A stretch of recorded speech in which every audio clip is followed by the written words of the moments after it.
வணக்கம். நம்மள நிறைய பேருக்கு தெரியாத ஒரு சுவாரஸ்யமான வரலாற்று நிகழ்வு என்னன்னா 26th ஜனவரி நம்ம ஒரிஜினலா இந்தியாவோட இண்டிபெண்டன்ஸ் டேன்னு டிக்ளேர் பண்ணிருக்கிறோம். இது எப்பன்னா நம்மளோட 1930ல நம்மளோட இந்தியன் நேஷனல் காங்கிரஸ் லாகூர்ல அசம்பிள் பண்ணி நம்ம தீர்மானம் நிறைவேற்றி இருக்கோம். அது என்னன்னாக்க நம்ம ஜனவரி 26th நம்ம சுயராஜ்யம் அப்படின்னு சொல்லிட்டு நம்ம ஒரு தீர்மானம் போட்டு கம்ப்ளீட் இண்டிபெண்டன்ஸ் டே செலிப்ரேட் பண்ணணும் இந்தியா ஃபுல்லா அப்படின்ட்டு நம்மளோட இந்தியன் நேஷனல் காங்கிரஸ் நம்ம தீர்மானம் போட்டிருக்கோம். இதை முன்மொழிந்தவர் ஜவஹர்லால் நேரு. அப்பதான் அவர் ஐஎன்சியோட தலைவராக தேர்ந்தெடுக்கப்படுறாரு. அந்த இடத்துல அவர் அனௌன்ஸ் பண்றாரு. இதுல மகாத்மா காந்தி அவரும் ஃபுல்லா சப்போர்ட் பண்றாரு. அவர் சொன்னது அடைந்தால் முழு ஸ்வராஜ்யம், முழு சுதந்திரமான இந்தியா. அதற்கு எல்லா இந்தியால இருக்கிற அத்தனை பேருமே நம்ம அன்றைய தினத்துல நம்ம ரோட்ல பேரணி நடத்துவோம், அமைதியா செலிப்ரேட் பண்ணுவோம் அப்படின்னு கால் பண்றாங்க. இது நடந்து 1930ல இந்த தீர்மானத்தை நிறைவேற்றி நம்ம லண்டனுக்கு அனுப்பிச்சிட்டோம். அதுக்கப்புறமேட்டுக்கு நிறைய பேச்சுவார்த்தை நடந்துச்சு. அதெல்லாம் முடிஞ்சிட்டு தான் லூயிஸ் மவுண்ட் பேட்டன் நம்ம 1947 15th ஆகஸ்ட் 1947க்கு நமக்கு இந்தியன் இண்டிபெண்டன்ஸ் டேவா டிக்ளேர் பண்றாங்க. இந்த 15th ஆகஸ்ட் 1947ங்கிறது இது நம்மளா விரும்பப்பட்டது அல்ல, இது திணிக்கப்பட்டது. இதுல கீழே இருக்கிற அந்த மைல் ஸ்டோனை பாருங்களேன். 1913ல நம்ம இந்தியன் நேஷனல் காங்கிரஸ் இந்தியாவோட இண்டிபெண்டன்ஸ் டிக்ளேர் பண்றோம். அதுக்கப்புறம் 1946 6th டிசம்பர் 1946ல நம்ம அரசியலமைப்பு சட்டத்தை உருவாக்குறதுக்கு ஒரு அமைப்பை உருவாக்குறோம். கான்ஸ்டிடியூஷன் ஆஃப் அசம்பிளி ஃபார்ம் பண்ணிருக்கிறோம். ஏன்னா அதுதான் ரொம்ப முக்கியம், இந்த நாடு எப்படி நம்ம ஆளப்படணும் அப்படிங்கிறதுக்கு. அடுத்தது 15th ஆகஸ்ட் 1947 இந்தியாவுக்கு இண்டிபெண்டன்ஸ் டே கொடுக்கறாங்க. இது யார் கொடுக்கறது? மவுண்ட் பேட்டன் பிரபு. எதை பேஸ் பண்ணி இதை கொடுக்கறாரு இவரு? ஆக்சுவலா நம்மளோட ஒரிஜினல் ரெக்வஸ்ட் என்ன அப்படின்னாக்க ஜனவரி 26th. அதனால எல்லாரும் நம்ம என்ன நினைச்சோம் அப்படின்னா ஜனவரி 26 1948ல நமக்கு கிடைக்கும் நம்ம நினைச்சோம். ஆனா லண்டன்ல இருந்த அட்லி கவர்மெண்ட் மவுண்ட் பேட்டனை எவ்வளவு சீக்கிரம் முடியுமோ அவ்வளவு இந்தியாவுக்கு இண்டிபெண்டன்ஸ் கொடுத்துட்டு பிரிட்டிஷ் வெளியில வந்துருங்கன்னு சொல்லிட்டாங்க. அப்போதைக்கு ஆகஸ்டுக்கும் ஜனவரிக்கும் ஒன்னும் பெரிய டிஃபரன்ஸ் இல்ல. பட் இருந்தாலும் 15th ஆகஸ்ட் 1947 மவுண்ட் பேட்டன் எடுத்த ரீசன் என்னன்னாக்க அதுல கூட பாருங்களேன், அதை கூட அவங்க இண்டிபெண்டன்ஸ் டே கொடுக்கறதுல கூட அவங்களோட ஒரு கர்வத்தை நிலைநாட்டினாங்க. என்னன்னா அன்றைய தினம் தான் ஜப்பான் 2 இயர்ஸ்க்கு முன்னாடி செகண்ட் வேர்ல்டு வாருக்கு அப்புறமேட்டுக்கு நேட்டோ படைகள்கிட்ட பிரிட்டிஷ் அமெரிக்கா அந்த படைகள்கிட்ட சரணடைந்த தேதி. அதனால அந்த தேதிய நம்ம லைஃப் லாங்கா நம்ம நினைச்சு பார்க்கணும் அப்படிங்கிறதுக்கோசரம் அதை ஒரு ரிமார்க்கபிள் டேட்டா இருக்குன்னு இண்டிபெண்டன்ஸ் டேன்னு கொடுத்துட்டாரு. ஆனாலும் நம்மளோட இந்திய தலைவர்கள் விடாம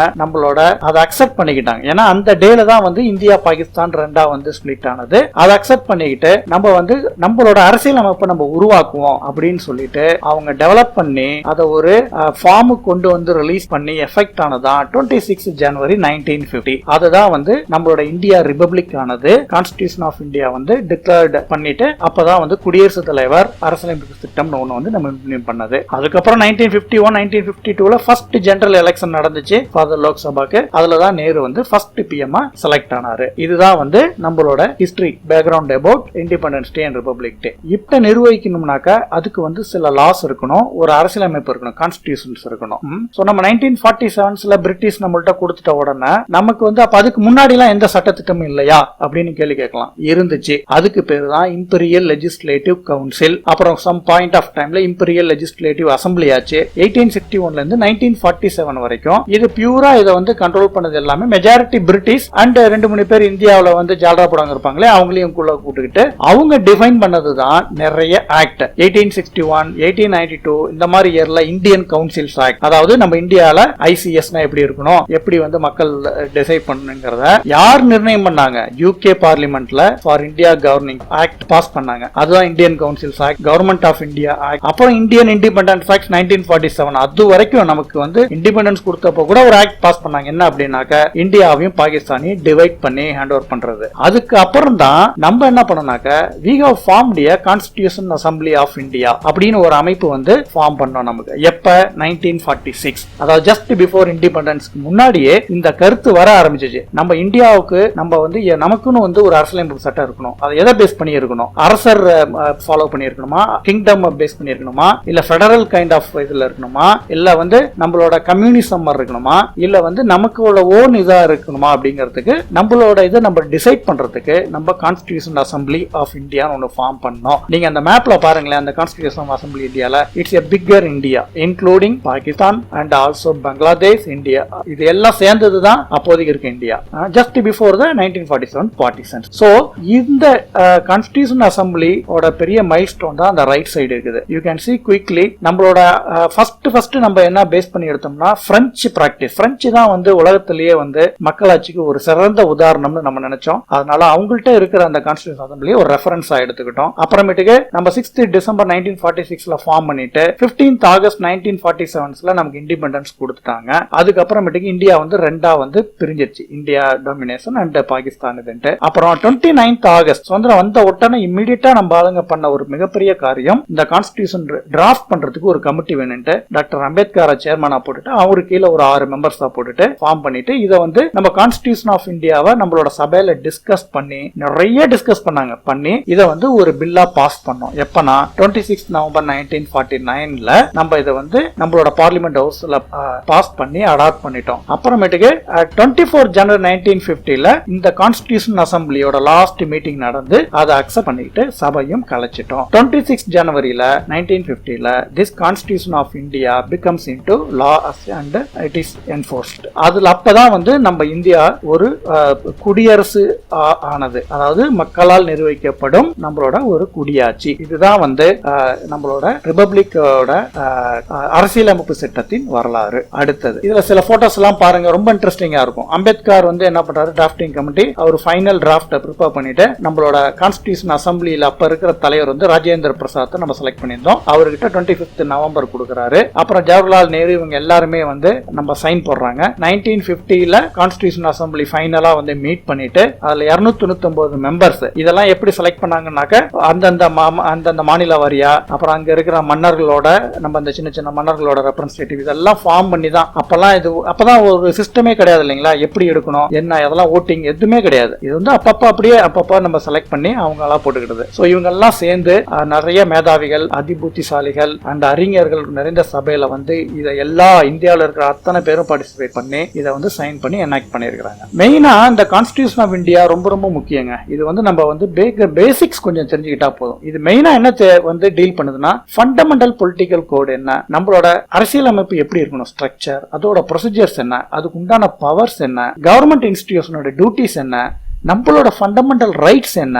அதாவது எஜுகேஷன்ஸ், நம்ம கல்வி வந்து 10th வரைக்கும் பேசிக், தரமான வாட்டர் கொடுக்கணும், இதெல்லாம் வந்து ஃபண்டமெண்டல் ரைட்ஸ். இதுக்கு வந்து clear definitions, directive principles, duties of citizen, நம்ம என்னென்ன பண்ணணும் அப்படிங்கறத கிளியரா டிஃபைன் பண்ணிருக்கிறது நம்மளோட அரசியலமைப்பு சட்டம். இதுக்கு வந்து 2 years 11 months 18 days ஆச்சு. டோட்டலா அந்த காலத்திலேயே 6 கோடி கிட்ட நம்ம வந்து செலவு பண்ணிருக்கிறோம். இதோட டோட்டலா வந்து 395 ஆர்டிகல்ஸ், 8 ஷெட்யூல்ஸ், 22 பார்ட்ஸ், இது ஃபுல்லா கவர் ஆயிருக்கிறது நம்மளோட கான்ஸ்டிடியூஷன் ஆஃப் இந்தியா, அதாவது இந்திய அரசியலமைப்பு சட்டம். இது வந்து உலகத்திலேயே இதுதான் லாங்கஸ்ட் ரிட்டன் கான்ஸ்டிடியூஷன் அப்படின்னு சொல்றோம். நம்ம இதுல டாக்டர் B.R. அம்பேத்கர் தான் இதோட டிராஃப்டிங் கமிட்டியோட சீஃப், அதனால இவர் தான் சீஃப் ஆர்கிடெக்ட் அப்படின்னு சொல்றோம். இது என்ன சொல்லுது மெயினா, நம்மளோட அரசியலமைப்பு சட்டம் மொத்தம் வந்து 3 பாடிஸ் தான் இந்தியால. ஒன்னு எக்ஸிகியூட்டிவ் பாடி, இன்னொன்னு லெஜிஸ்லேச்சர் பாடி, மூணாவது ஜுடிஷியரி பாடி. சோ எக்ஸிகியூட்டிவ்ங்கிறது என்ன அப்படின்னாக்க பிரைம் மினிஸ்டர், கேபினெட், இவங்க எல்லாம் ரெஸ்பான்சிபிள் ஃபார் நம்ம லோக்சபாவோட பார்லிமெண்ட்ல ரெஸ்பான்சிபிள், அவங்க எல்லாம் எலெக்ட் பண்றது பீப்புள். அடுத்தது லெஜிஸ்லேஷன்ங்கிறது என்னன்னாக்க எங்க வந்து சட்டத்தை வந்து பாஸ் பண்ணணும் அப்படின்னா பார்லிமெண்ட் ஆஃப் இந்தியா. 2 சபா இருந்துச்சு, ராஜ்யசபா, லோக்சபா. லோக்சபாங்கிறது நம்ம மக்கள் அமைப்பு தெரியும், ராஜ்யசபாங்கிறது